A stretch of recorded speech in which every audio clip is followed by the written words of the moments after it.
سلام، طاهری سفر هستم و با اخبار امروز جمعه 28 آگوست همراه شما. وزارت عدلیه تاجیکستان از حزب نهضت اسلامی خواسته است به فعالیتش خاتمه دهد و برای این کار به رهبران حزب 10 روز مهلت داده است.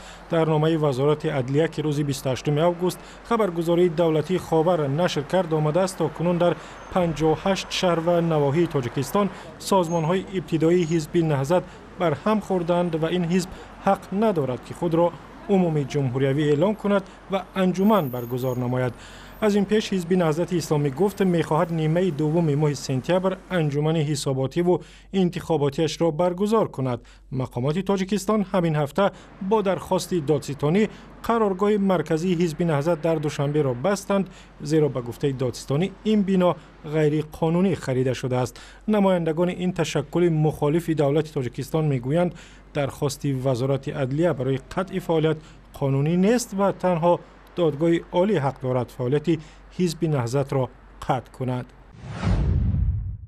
اکبر ستار یکی از خبرنگاران شناخته و رئیس اتحادیه ژورنالیستان تاجیکستان روز 28 آگوست در سن 50 سالگی درگذشت.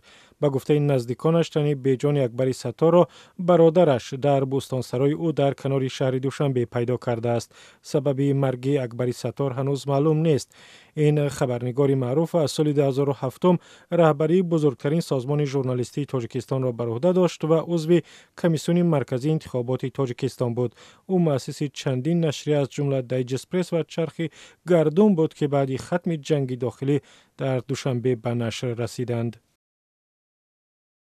بانک ملی تاجیکستان از مردم کشور خواسته است به تهلکه نرفتند، زیرا قرب پول ملی زیر نظارت است و روزهای اخیر استوارتر می شود.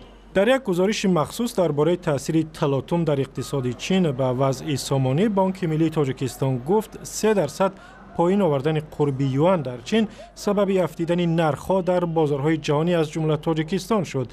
بانک ملی میگوید قرب سامانه در این مدت 12% پایین آمد و حالا استوارتر می شود. روز 28 آگوست در صرافی‌های تاجیکستان $1 آمریکایی غیر رسمی برابر به 6 سامانی و 90 درم بود.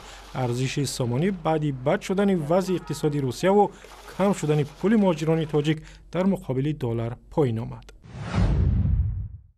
اعضای یک سازمان جوانان در ولایت پکتیای افغانستان گفتند در صورت ذکر نشدن واژه افغان در سند الکترونی هویت آنها این سند را نمیگیرند.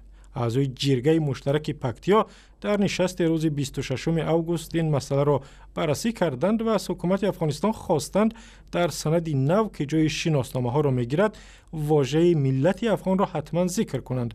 اما بخش دیگری از جامعه افغانستان مخالف جا دادن واژه افغان در سندهای هویت هستند.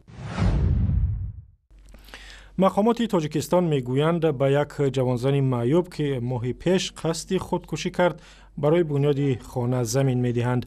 در حکومت ناحیه فرخار ولایت ختلان بر رادیو آزادی گفتند با وضع خانواده امریه خالق وی 28 ساله آشنا میشوند و قصد دارند به او 8 سوتق زمین بدهند.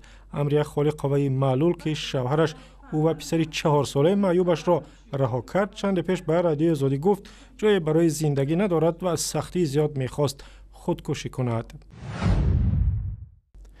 چوگانبازان تاجیک برای مسابقه بین المللی چوگان آمادگی میگیرند که قرار است ماه اکتبر در ایران برگزار شود.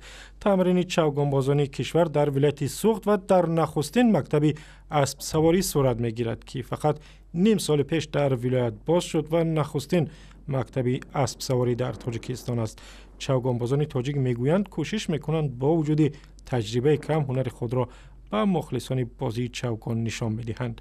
و گزارش کامل در این باره در وبسایت رادیو آزادی، در صفحه های ما در فیسبوک، توییتر و یوتیوب و هم زمینه مخصوصی رادیو آزادی برای تلفن های همراه.